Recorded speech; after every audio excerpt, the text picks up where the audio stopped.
know the ins and outs of the science of this, do a search in PubMed, corner a doctor at a cocktail party, or just follow the lead and get some results right here.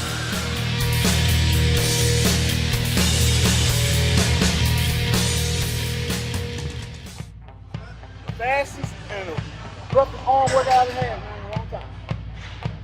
I'm crushed.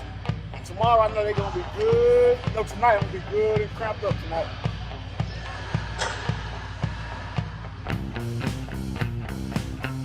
So what you think of the workout today? It was awesome, man. It's one of the best pumps I've had in a while. Felt good, and the weight wasn't that heavy, but it felt heavy. You know what I'm saying?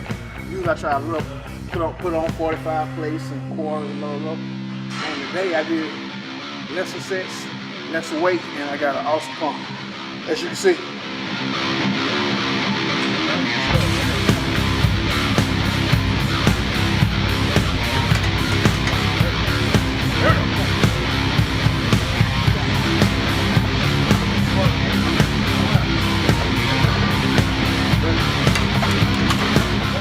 Yeah, his pump was crazy today, and what was interesting about it is he did actually go pretty heavy, but that's how we started off as we went in the beginning with those close grip bench presses.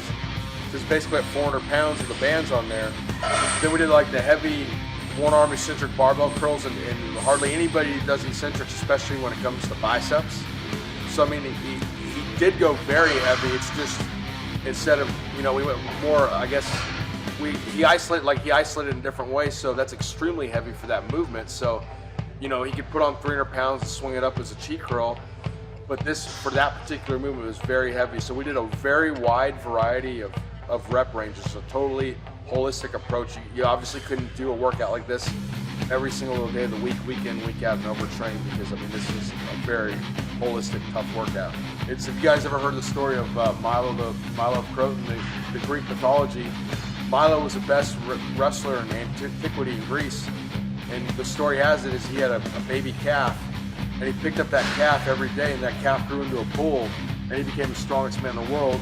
And after he won the world championship, he threw the bull over his shoulder, ran a lap around the Coliseum, supposedly.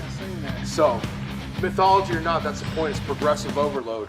All this is about is useless as tits on a bullfrog. Excuse the expression. It is.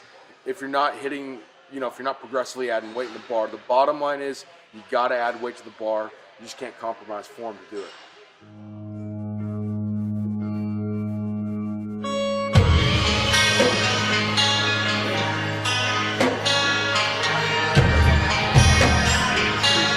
Come on.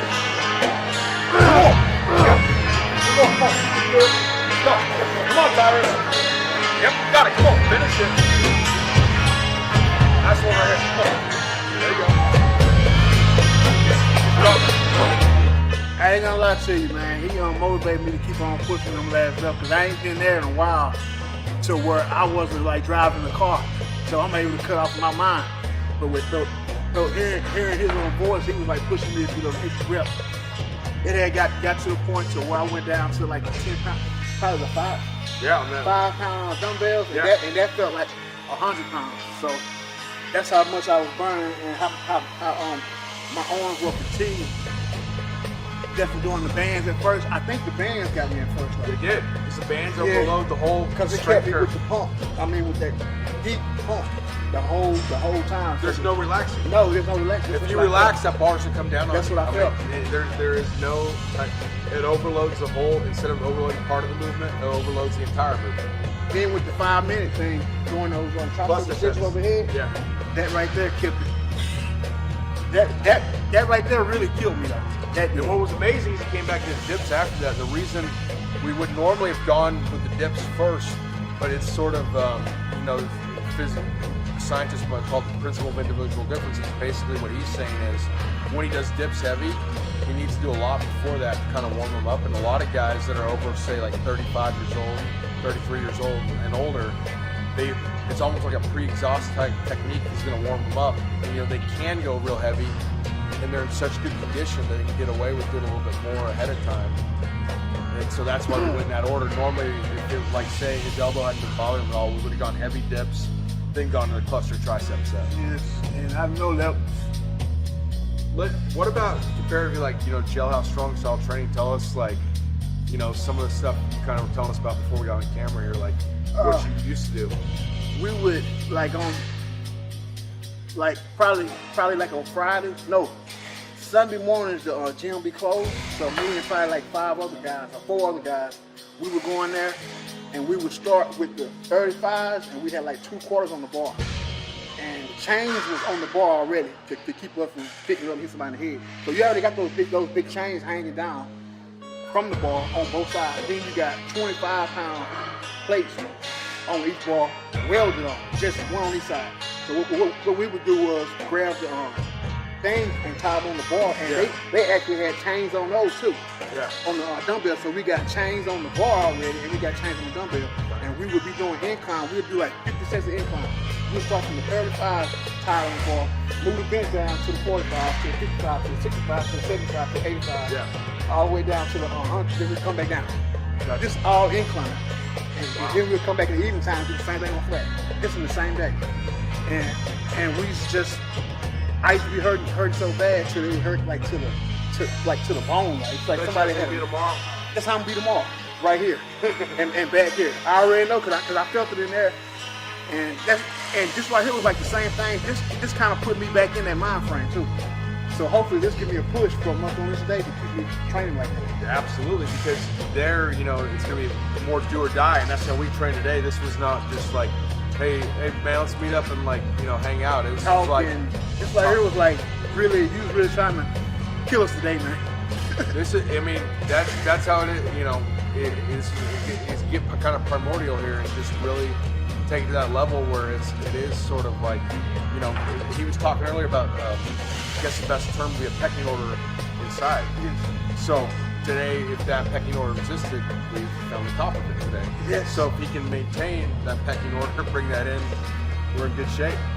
That'll make me get better and better. Yeah. If we continue training like this and find stuff like this to do to put in the workout, I think because lately I haven't been training like that, seriously, and that's why I'm hoping this right here pushes me to keep trying to train like that and keep digging to that peak. Like there's no hoping. It's your decision. Oh yeah, I'm most definitely gonna start. I've been doing it, but today I seen that I hadn't been really pushing myself. Everybody sometimes because I stopped.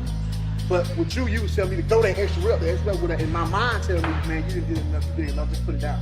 But you telling me to go past that. So I know in the morning or tonight I'm gonna feel going past that. So that's a good thing.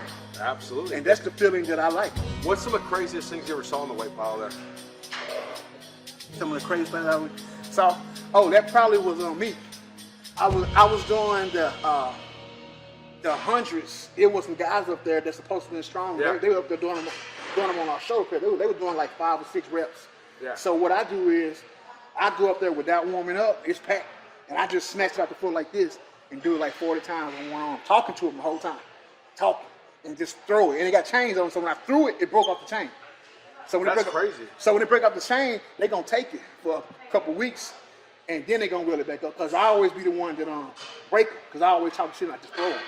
Was there ever actually altercations out there? Oh yes, all the time. Over the weights. I didn't get into it with dudes over the weights, but because if you don't have nobody, we just do something like what we call hold it down.